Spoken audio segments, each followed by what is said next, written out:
Disneyland opened its doors to the public 69 years ago today. Nice. Doug, where's the happiest place on earth for you? Probably in the backseat of my ride, sipping a gin and juice.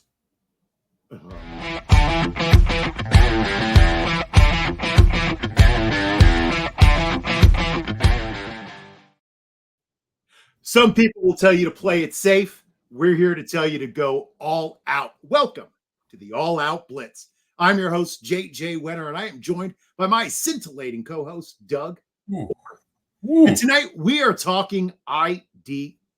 That's right. We are diving into the other side of the ball, which isn't for the faint of heart. Only the best and the brightest make our living in IDP. Doug, do you play a lot of IDP? Not at all. And that proves my point. So tonight, to help us out, we would like to welcome a gentleman who writes for, Bleacher Report, Football Guys, Fantasy and Frames, Fantasy Insider, The Athletic, Roto-World.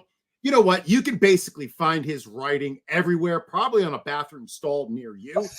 And you can find him on X at IDP Shark, the godfather of IDP, Mr. Gary Davenport.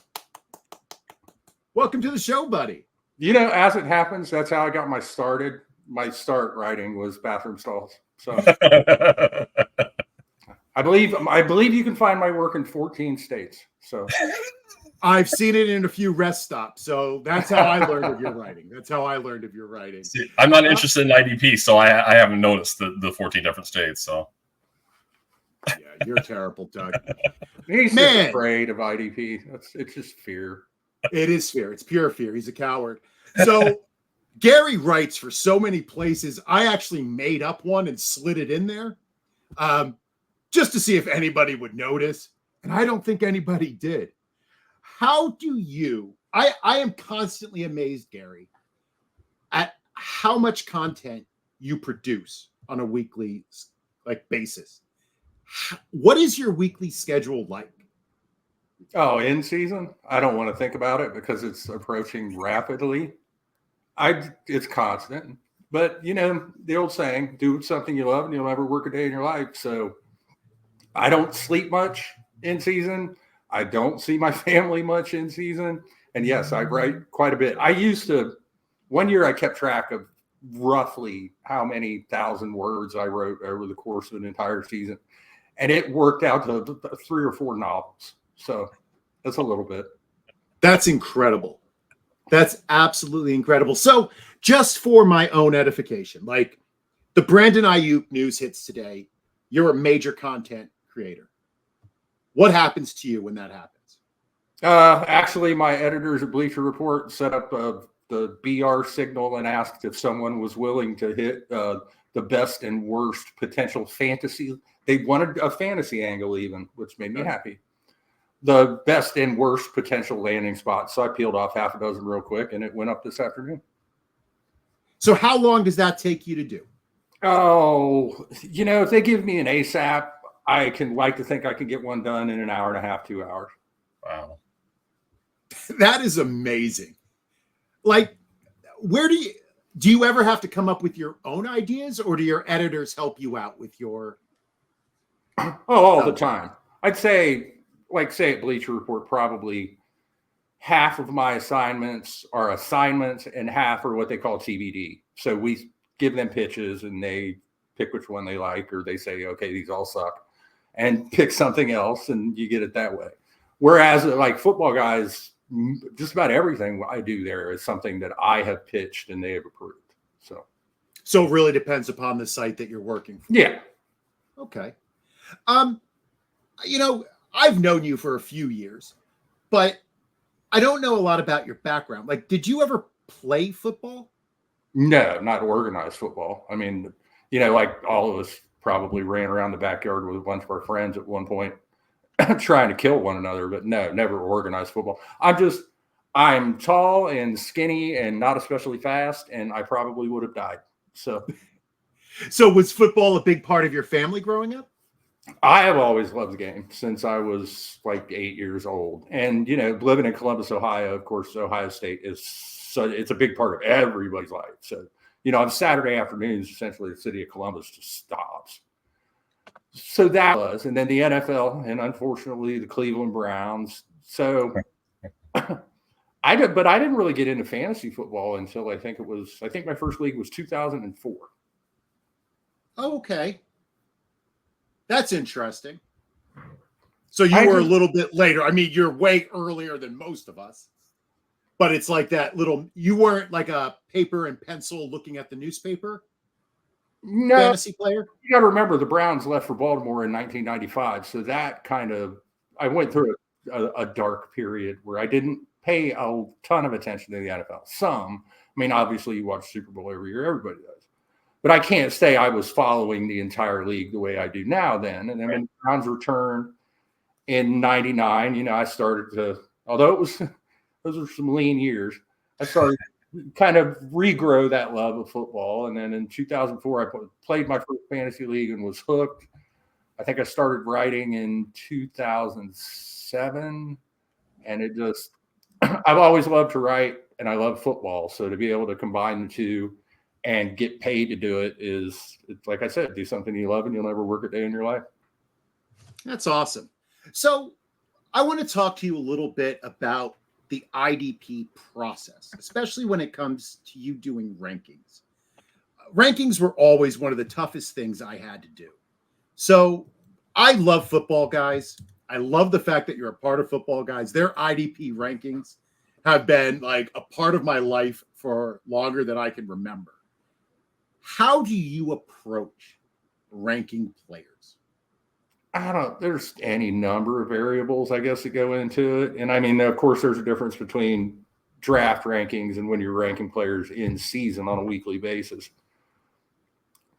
Situation, talent, past production, future potential, any coaching or scheme changes. You just mix it all together. And then I can't say that there's not some personal biases that go into it. There are players that I like and players that I just don't for whatever reason. And I'm probably going to rank the guys I like a little higher and the guys I don't a little lower. And then usually I'll make a pass through and I'll, rank the top 75 or whatever. And then I'll take another pass through and look and, the guy at number 17 will seem out of whack to me. So it usually takes me 2 or 3 passes until I get a list that I halfway like. And even then I'm constantly going in and tweaking my rankings. It's like, no, he should be 2 spots lower. No, he should be 1 spot higher. And then when I sit down at the Buckets draft at the Kings Classic, I'll have my rankings with me. I won't necessarily follow them in the draft. I might draft a guy that's ranked a couple spots lower than, my top guy at that position because of bye weeks or just because that day I'm in a mood and I decide that I don't like Bobby Wagner anymore, just to name. Not that I would ever not like Bobby Wagner. How dare you? Yeah, right. But I'd love to say there is a process, and I guess there is, but so much of it's just educated guesswork. And anyone, honestly, that says differently is not being honest.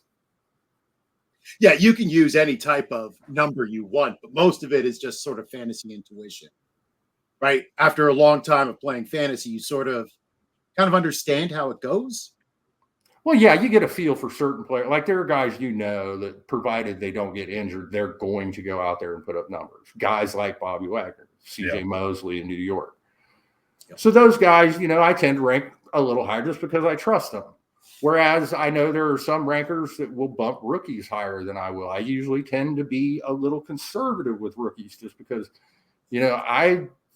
it doesn't matter to me how highly a guy was drafted. He's still, until I see him play down in the NFL, he hasn't played it down in the NFL. So I don't necessarily like the risk involved with drafting those players. Although if they pay off, then I look like an idiot. It's, every ranker is going to have his own way of doing it. And I don't know that there really is a right or wrong way. And then you look at most rankings lists and there's going to be some variance, but for the most part, you're not going to get 10 IDP experts and the rankings be all over the place. There will be some where a guy is 8-10 slots higher, but for the most part, it's going to be a similar looking list.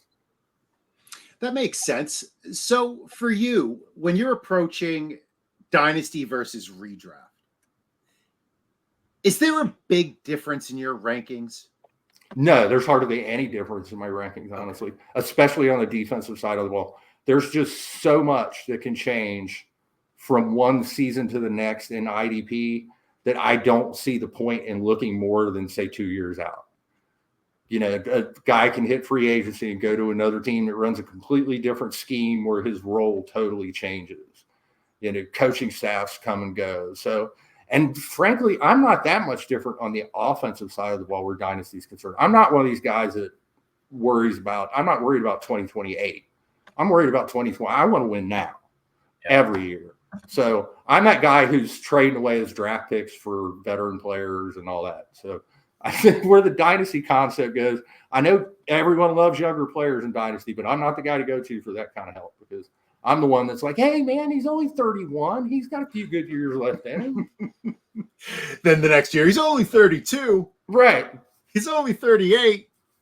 I can only imagine, just being on the offensive side of the ball and being in a couple of dynasty leagues. I have a team that is basically full of 30-year-old receivers right now, and to see how unattractive they are. We're talking Devontae Adams, Stephon Diggs, Keenan Allen.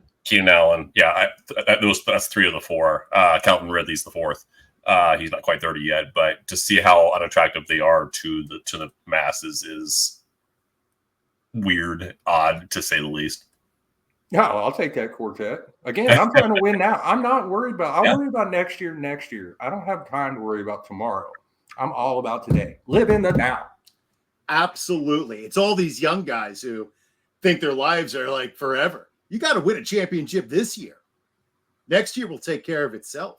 Oh, it kills me in dynasty startups when people draft teams that you can tell they're not really building for the first year of the league. And I'm like, what are you doing?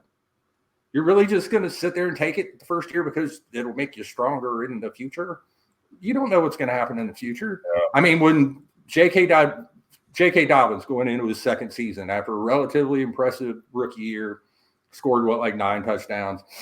People thought the sky was the limit for the kid. Now look where we are 3 years later. He's a backup for the Chargers, who I wouldn't draft in the 18th round, I don't think. And something. I know we don't want to make this a dynasty discussion here, but I know. Wow, lost the train of thought there. Oh, that happens a lot, brother. I got you. About the people that are playing for 2 or 3 years down the road. Rookie contracts only last 4 years. So if they're by the time your team is coming together, if you're going with all first and second year players. And you don't know what team they're going to be on potentially in 3 or 4 years. You don't know that after a year or so. With quarterback, quarterback and wide receiver, at least if that team hits on that player, odds are that player's not going anywhere. Yeah. Although we're seeing with Brandon Ayuk that that's not always the case. I mean, with running back, I don't see how you can look any number of years down the road at that position anymore. Yeah. Some of these guys sign multi-year deals in the offseason, but you look at the contract and there's an out. I mean, if they don't produce in 2024, they're not going to be on that team in 2025. Agreed. So going a little bit back to just some questions about how you view players. If you have an all-world edge rusher with no interior line help, does that really affect your rankings? Is Jalen Phillips now downgraded because Wilkins left? Jalen Phillips' biggest problem right now is recovering from injury. Right.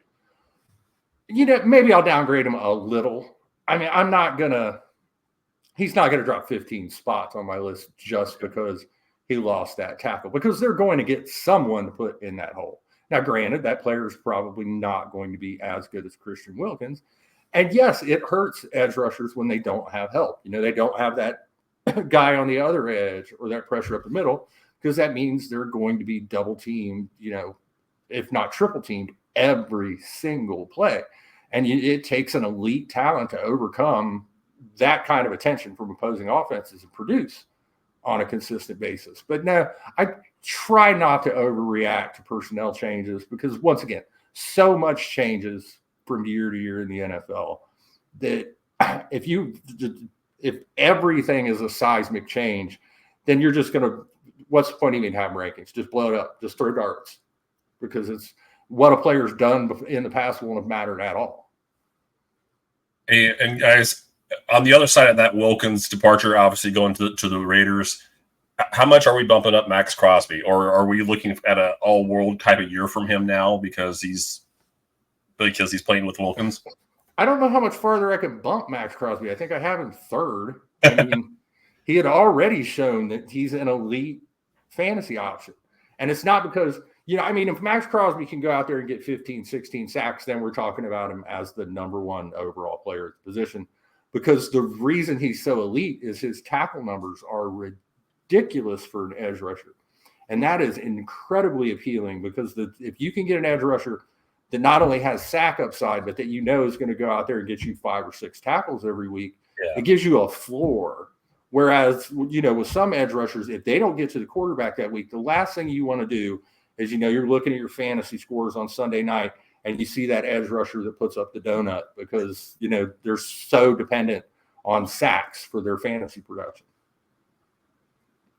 Yeah, absolutely. Now, the last question I want to ask you in this segment of the show is sort of the third rail of the IDP world.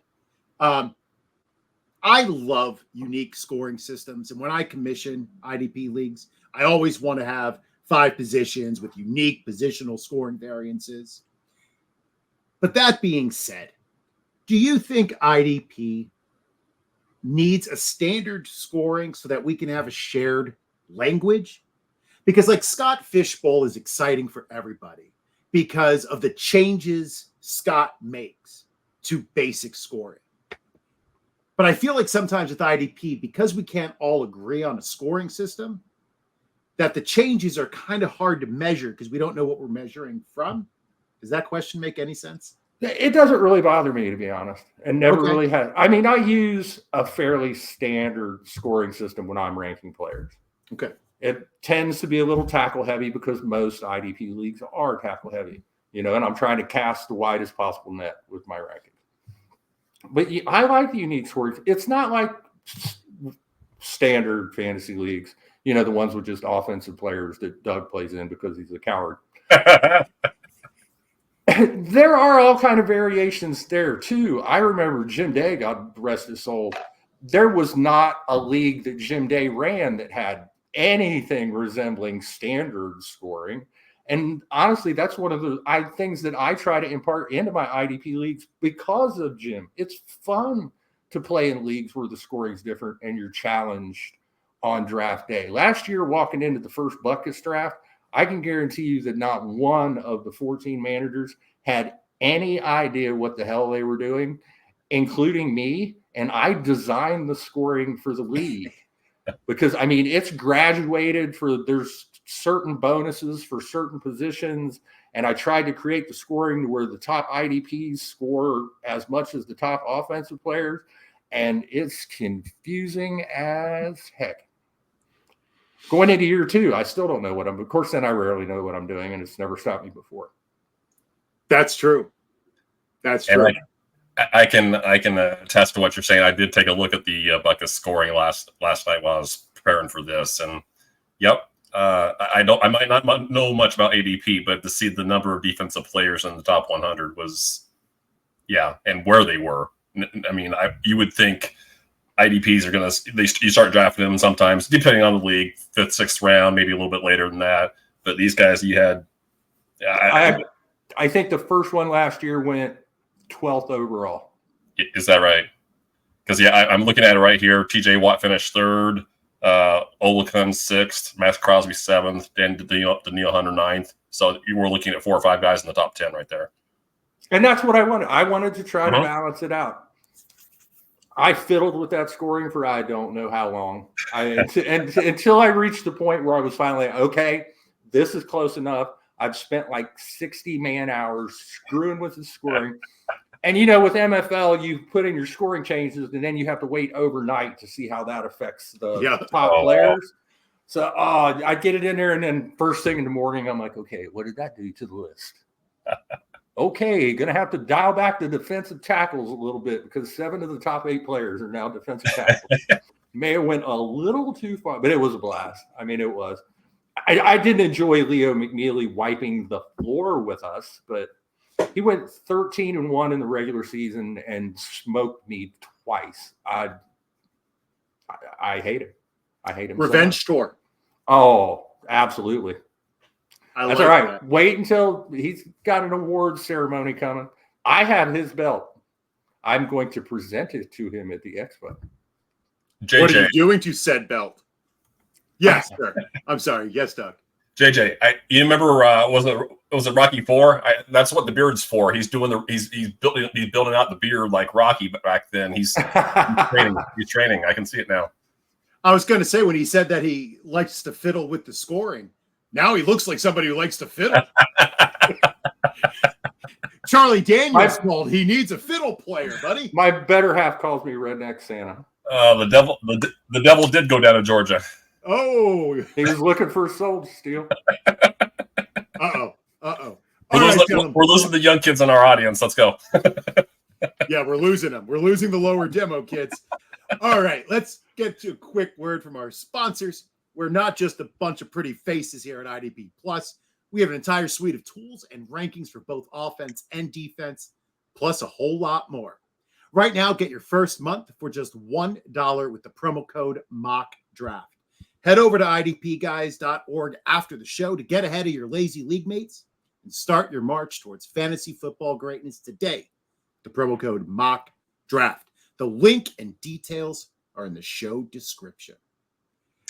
Okay, Gary, for somebody who's a coward, IDP coward, I got some questions for you that it's gonna test your intellect, okay? Are you ready? I have an intellect?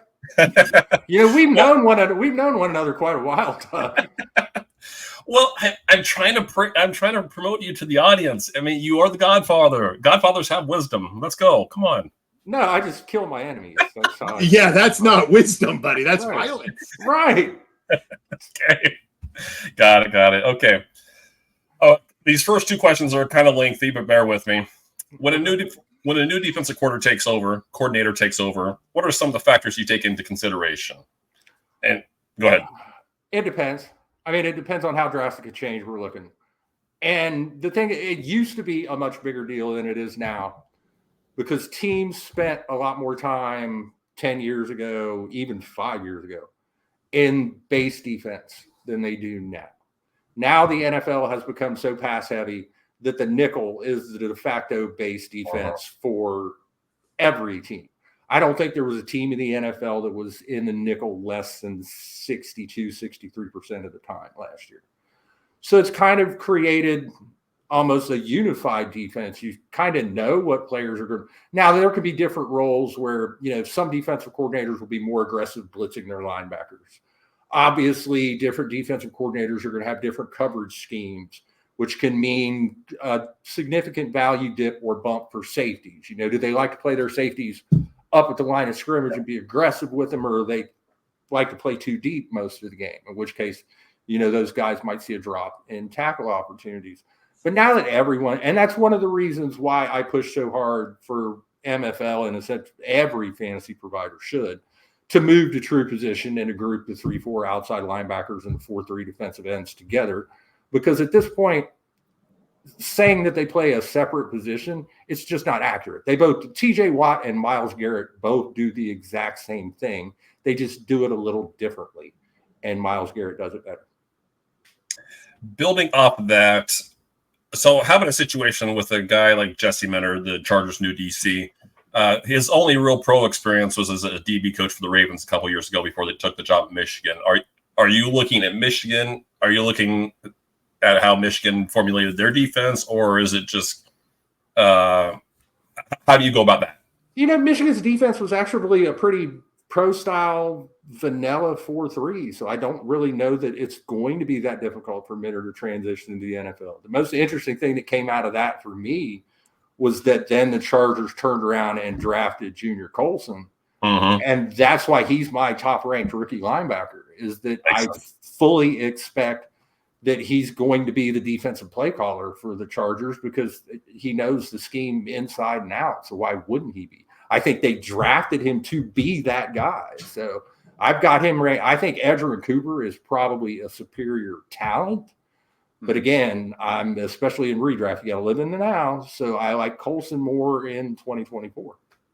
Less questions. Yeah. This is the longer of the two questions I was going to ask you. So I'm currently working on a 2-part column focusing on specific zone defenses. This week's column discusses the strengths and weaknesses of each one and the profile of the receivers that beat it. That's coming next week. Since zone is being played at roughly 75% of snaps nowadays, does the kind of zone a defense typically uses, such as a heavy lean on a cover 4 toward versus cover 3, does that play any role in how you evaluate or rank an IDP player? Well, again, cornerbacks are so much variance that ranking cornerbacks is tossing darts. There may be 5 or 6 corners that I trust from year to year that I think are a good bet to go out and put up numbers. And then it's just close your eyes and throw darts. Where the different zones really matter is at the safety position. And like I said, it's all about, where are those safeties aligned? If both your safeties are deep all the time, it's going to hurt their tackle ops. It's not going to be easy for a safety. If a safety is playing deep all the time and he's getting 105, 110 tackles, then the linebackers in front of him must be absolute trash, which is another thing you take into consideration when you're looking at defensive backs. Who's playing in front of them? What are the odds? Same thing with linebackers. A linebacker playing behind a poor defensive line isn't necessarily going to have a lot of lanes to attack the ball carrier. We saw that with Jeremiah Owusu-Koramoah in Cleveland, who I loved coming into the NFL. First couple of years, it's like, what's going on? The problem was the interior of Cleveland's line was deficient, and JOK was getting swallowed up in the trash every play. They upgrade the inside of that defensive line. All of a sudden, JOK's got some lanes to explode through. And you look at last year, and I'm like, okay, this is the player I thought we were getting coming out of Notre Dame. So the thing with zones is, again, it's going to affect cornerbacks more than safeties necessarily. And with corners, cornerbacks are a crapshoot, which is why I always will advise, if you are in an IDP league that requires cornerbacks, like in the Buckus division, we start at 2. That'll be my last 2 picks of the draft. Yep. And if those guys can't get it done in week 1, it'll be like a kicker or a team defense in a regular fantasy football league. Off you go to the waiver wire, and I won't be spending much fab on no cornerback neither, like $2. And listen, for a lot of leagues, Gary, if you have a waivers before your first game of the season, I won't even draft a cornerback. I'll wait for waivers to pick them up because you don't really know. Right. Oh, and if I'm targeting a corner and drafting him, I'm not necessarily looking at the season because, again, I'm waiting until the last couple rounds. So I'm looking at week 1 schedule like, okay, who's playing Detroit? Who's playing Kansas City? Who's playing, those teams that are going to come out and grip it and rip it. And then I don't necessarily want the best cornerback on that team. I want the number 2 guy. I want the guy that Joe Burrow is going to look at and be like, I'm just going to throw at that guy all day. So we don't want Gary Davenport. We want Doug Orth. Only an IDP. Only an IDP. You know what? I would give a fair-sized sum of money to watch Doug try to play coverage at the flag football tournament on Saturday in Canton. You don't think he has good hip turn? Yeah, that's the problem. That's the problem. He's got no swivel. Look, hey, I got a great back pedal for a 48-year-old that's 6'3" and 235. Okay, I can do it. I'm still an athlete. I get out there and make it 6 yards and then just collapse. Both my hamstrings would explode. Gary, you already touched on this. I'm going to give you a chance to add on to anything more that you want to add to. Do you feel the need to factor in base defense alignments 4-3 or 3-4 with defenses using sub packages over 70% of the time? No. I mean, we're at the point where base defense is. There are a few teams that, like you said, we're at 70%. There are some teams that are maybe in their base defense 25% of the time. And then there are other teams like Cleveland. Cleveland, the 4-2-5 is the base defense. They play nickel all the time. You might see 3 linebackers on the field for Cleveland 2 or 3 plays a game. So, no. The nickel is the base defense now. And the whole 4-3 versus 3-4, that was before. And that's the thing. We have to, especially in IDP, you have to adjust as defenses adjust. As the defenses are adjusting to the offense, we have to adjust to and fantasy managers on offense had to do the same thing too. I mean, 10 years ago, the first round was 9, 10 running backs and a couple wideouts. Now, it's 7 or 8 wideouts, 3 running backs, and that one guy that drafts a quarterback that everybody laughs at. Or tight ends that used to block 60% of the time. And now you have tight ends who just get split out wide every time. But it's a completely different position than it used to be. Right. You have tight ends who are – is Kyle Pitts a tight end? Right. Last question for me for this segment here. I checked out your Green Dot Linebackers article. I don't know from when, but I highly encourage anybody that's watching this, to read that. Is getting the majority of Green Dot linebackers correct pre-draft one of the biggest advantages a manager can create for themselves in IDP? Yeah, you want the every down guys.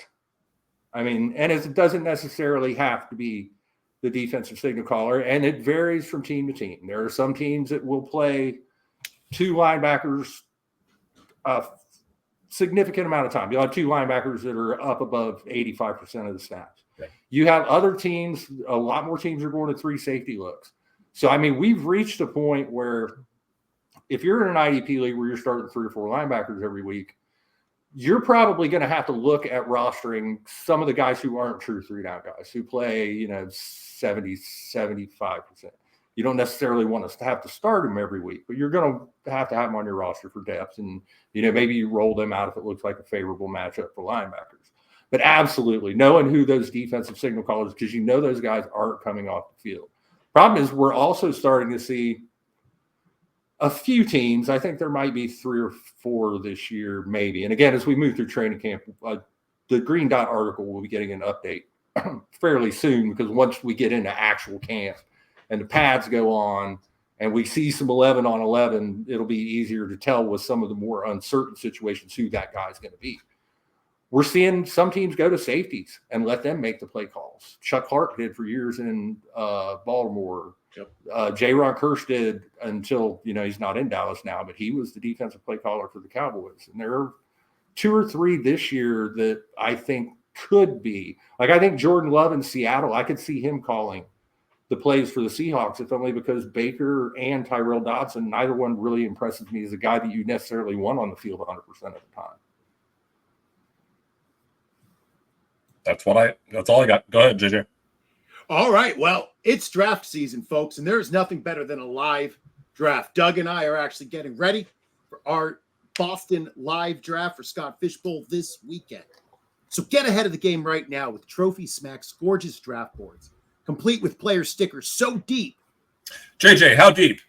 Oh, so deep that you couldn't possibly need them all, Doug. And for the first time, Trophy Smack has an IDP expansion pack for all of us defensive degenerates. No more scribbling names on blank stickers. Go to Trophy Smack and get the only draft board that meets all of your needs. Check out the link in the show notes and get yours today. Not like Gary and the Kings Classics drafts that Gary and I used to be a part of, where they were scribbling on the board. That was the old days. Oh, yeah. By what about round 13, there'd be that first guy that'd be like, no, he's not here. And then everyone would have to go up and look at the board. Like, what does that say?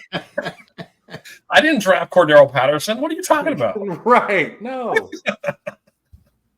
Except in the Scott Fishbowl. Return yards count this year. Yeah, I will be. Oh, it's going to be insane. I don't think anyone knows what the scoring is really going to look like.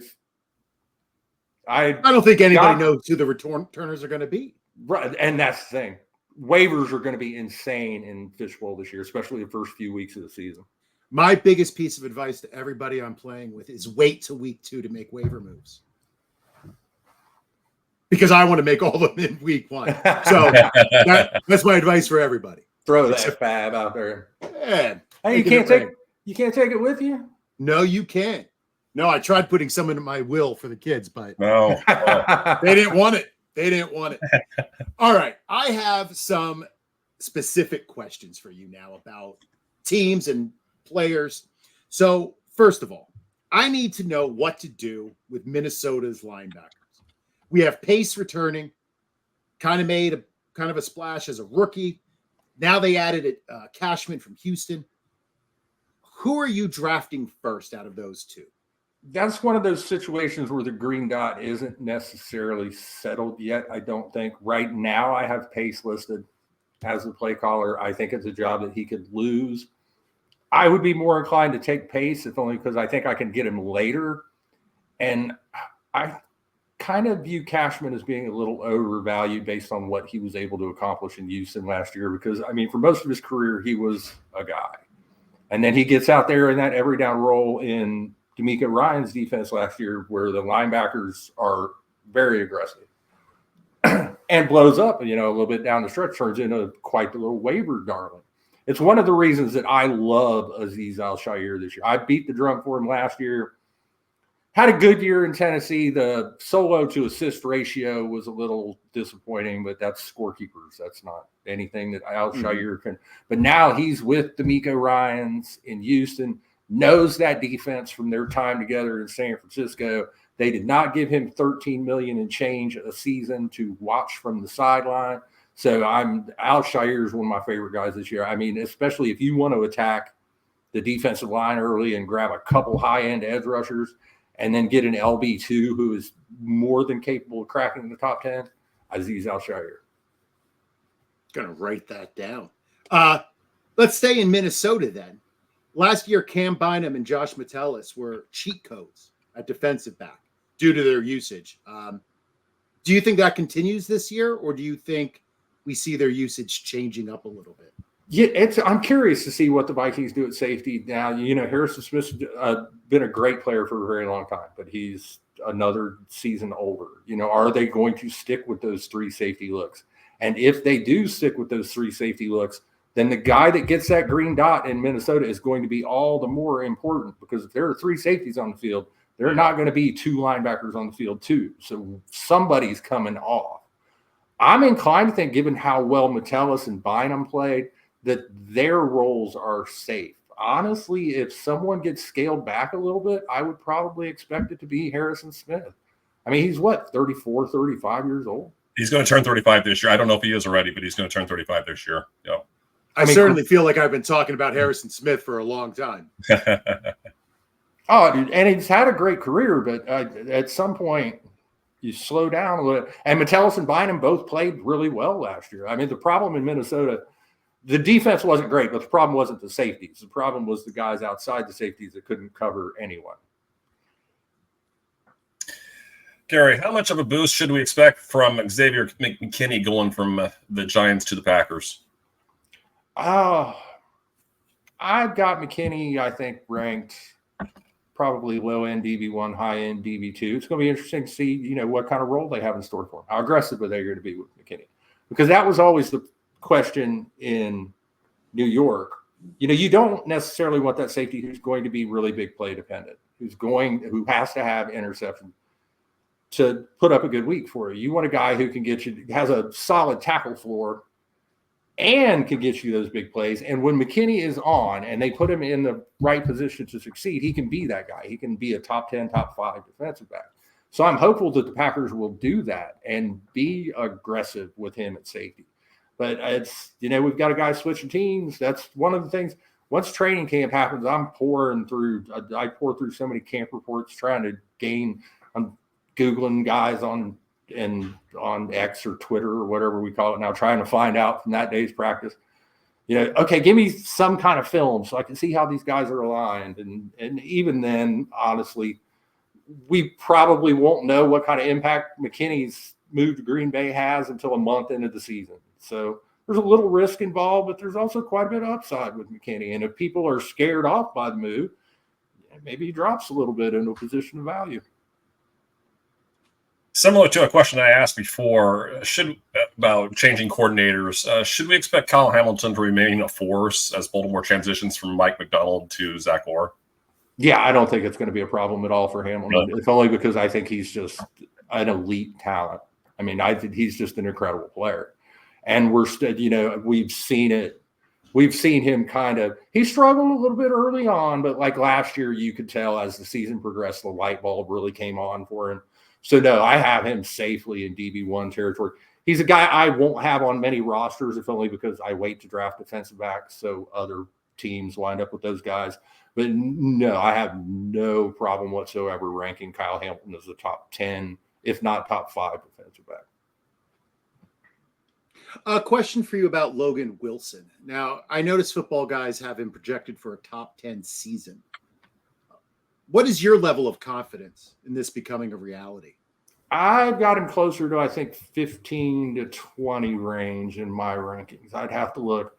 Wilson has a nice floor, but at least it seemed the last couple of years, he's kind of turned into kind of a high floor, low ceiling LB2 is what I would want him as. He's going to be relatively consistent. He's going to get you points every week, but he's not the kind of guy who's going to go out there and win weeks for you. And, that's partly just the defense that Lou Anarumo plays. It's partly that they trust Wilson a lot more in coverage than any of the other linebackers on the team, which can draw a guy away from the line of scrimmage and cost him some tackle opportunities. And it's partly Cincinnati scorekeepers have for years, they're assist heavy. I mean, you're not probably going to get a 90 solo season out of anyone in Cincinnati. They're the guys that go out there and get you 78 solos and then 60-something assists, which, 145 tackles look good, but when 45% of them are assists, it hurts a guy's value somewhat. Same thing happened to Al-Shaair last year in Tennessee. I think he had 87 solos and 78 assists. So with the growth of gambling, especially now that we're doing a lot more with prop bets, do you think that the NFL is going to standardize tackles versus assists? Because defensive stats are always the stat keepers, you have to know the different stadiums and how the stat keepers score, right? You should be aware of that. Do you think they're going to standardize like the offense so that it's more consistent from stadium to stadium? They talked about doing that years ago, that they were going to instruct all these different stat crews that, okay, this is how we're going to score things. This is what a solo, this is an assist. You don't award solo anymore. It's solo assist or assist. And it was going to standardize everything, and everything was going to be wonderful. And I think that lasted like 3 weeks.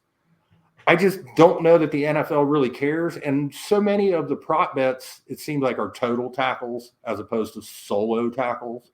So if it's just total stops, then it really doesn't matter, I don't think, to the folks at DraftKings or BetMGM or whoever. So no, I don't expect. I think we're going to see the same thing we've always seen: 32 different stadiums where, it varies so much. And it can be hard to keep up because sometimes the stat crew will kind of change over a 2 or 3 year span. A stadium that used to be solo heavy will start to balance out, or one that used to be assist heavy you'll see some more solos awarded.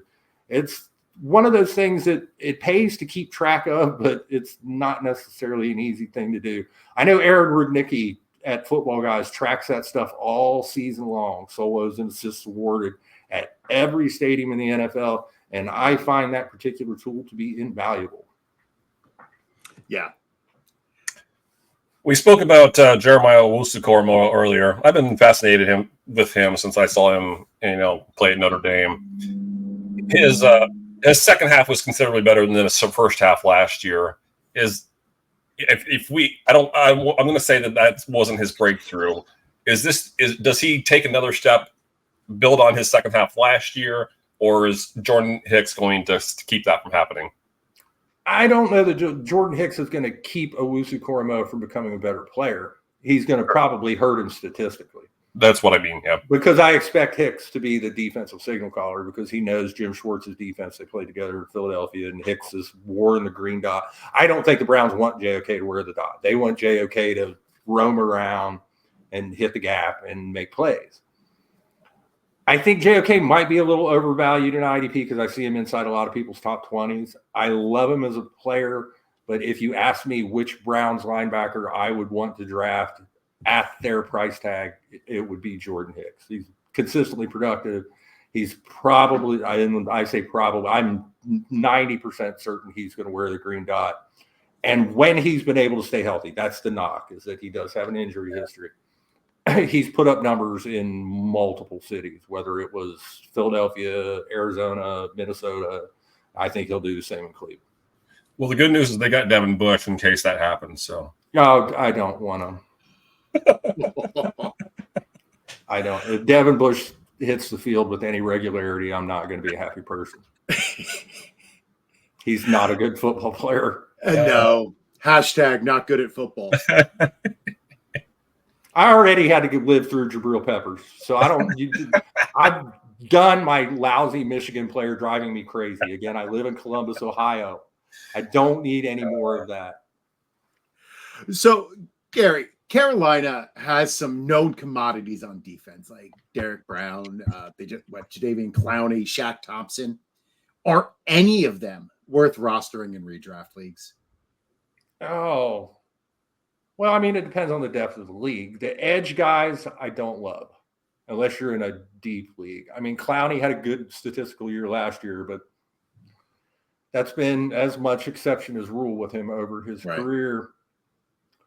The most valuable one to me would probably be Josie Jewell, but that's a guy where when you draft him, you might as well just count on he's going to miss 3 or 4 games at some point. I mean, when he's out there on a per-game basis, he can be one of the most productive linebackers in IDP, but he's all but certainly going to miss time at some point. Shaq Thompson, I don't really know why the Panthers keep Shaq Thompson around, to be honest, but they just, I mean, he's been there pushing a decade. So, but yeah, that Panthers defense, there's not a lot of IDP meat on that bone. But again, if you can get a guy like Jewell, or if I can get anyone at a position where I feel like I'm getting them at value, I'll draft anybody from any team. You know, especially if you get into deeper leagues where there's 14, 16 teams and you're playing a full lineup. Right. That's fair. So last season, you mentioned Azeez Al-Shaair had a great year in Tennessee. Now he's in Houston. Do you think that KJ Britt can have similar success in Tampa after the departure of Devin White? I like KJ Britt a lot this year.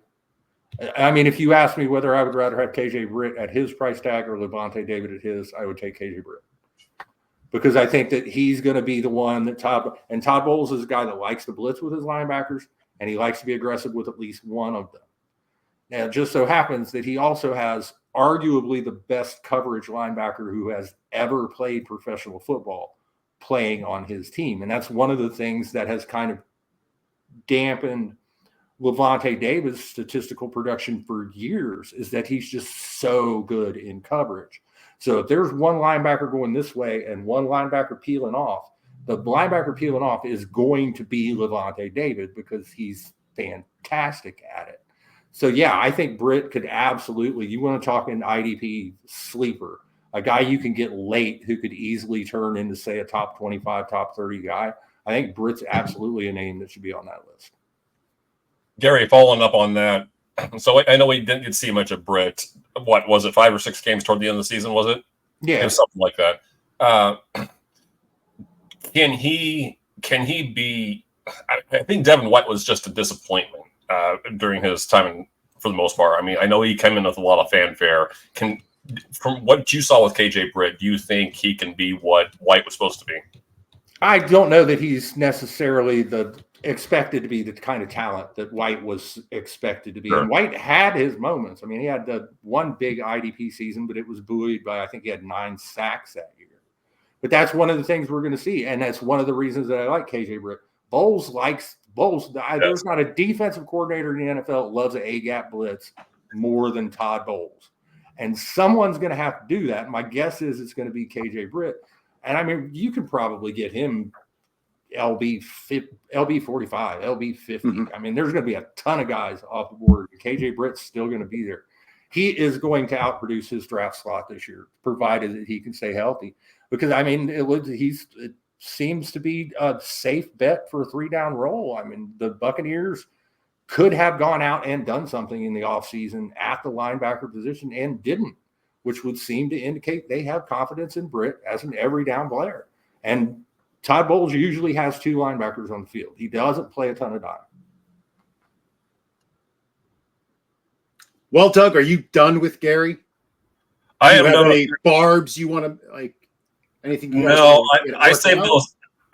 Unlike the coward that Gary is, I save them until I see him in person. So, Oh, I'm the coward.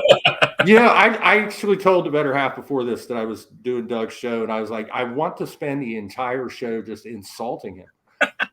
But I don't want to waste all the best material because I'm going to see him in like 3 weeks. And it's just so much more fun to insult him in person. But you know, Gary, this is what I found with Doug. Doug, you might not want to hear this. I'm sure You can use a lot of good material on Doug, but there's always so much more. Yes. Like, you know what I mean? He is a never-ending fountain of ideas for insults. He can turn me into like a marathon runner of insults. Right.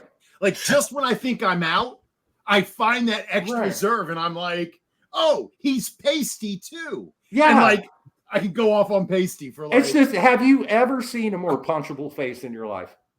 I don't think so. No, exactly. See? I don't think so.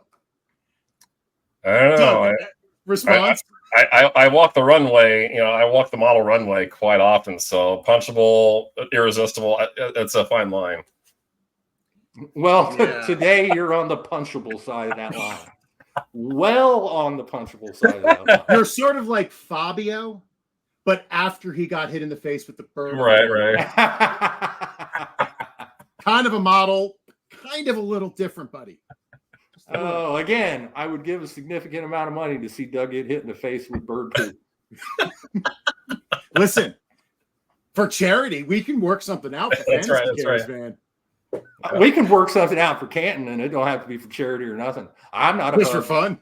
Yeah, the double tree is what, like 7 or 8 stories? I mean, you just got to know when to drop it. And then somebody has to say, "Hey, Doug," and then Doug looks up, and everyone is happy. I was already going to bring an umbrella, and now I have more of a reason to. Thank you. Oh, like it rained last year. Oh, that was the best part of the expo last year. The sudden thunderstorm where we all ran and found random bars. That was fantastic. Fantastic time. All right, gentlemen. It is time to say goodbye. Let everybody know where they can find you and any final thoughts you might have. Gary, you can go first. The easiest way to find me is just follow me on Twitter at IDP Sharks. I always promote all my material there. And if I have a final thought, I guess it would be, if you haven't played in an IDP league, play in one. You'll love it. It's awesome. Don't be like Doug. Don't be like Doug. Don't be punchable like me. That's right. Yes. All right, Doug, you're up. My aforementioned column, it just hit today. It talks about the different zone coverages, strengths and weaknesses, and what beats it and whatnot. That's this week. That just hit the site, FF Today's site today. Next week will be the receivers that did well against it last year. So, who like the top 20 or so producers against cover 0, cover 2, cover 4, cover 6, so on and so forth. So I thought that was a necessary, I call it like the natural evolution for my preseason matchup analysis, because I started preseason matchup analysis back in 2006 with the idea that basically man was being played all the time, and that obviously is no longer the case. So I need to account for, and having the information that I have now because of Fantasy Point Status Suite, I was able to see the breakdown in different zone coverages. So I think that's going to just accentuate what I think is already a good product there. So, and then we got the big boards coming out in about 3 weeks or so. So looking forward to that. All right. Well, I'm at JJ Wenner on Twitter. A very special thank you to Gary Davenport. I've wanted to invite you on a pod for years. I was always a little nervous to ask the GOAT, and I know I shouldn't be, but I always was. So thank you so much for coming on. Thank you to Doug for all of his work. I know I was making fun of Doug a lot, but these two gentlemen are two of the smartest people in the industry. You should seriously follow everything they do and say. They are almost everything they do and say, but they're among the best that do it. Special thank you to Sean Teague for his help on the episode. My future son-in-law, Kevin, who allowed me to use his office as my studio for tonight. Be sure to tune in to the Rider Dynasty podcast on Friday, where Jamieson and Joe talk with DeBrickashawn about some Scott Fishbowl anomalies. Be sure to tune in next Wednesday when Doug and I chat with Drew Davenport about auctions. Talk about a punchable face, Gary. Oh.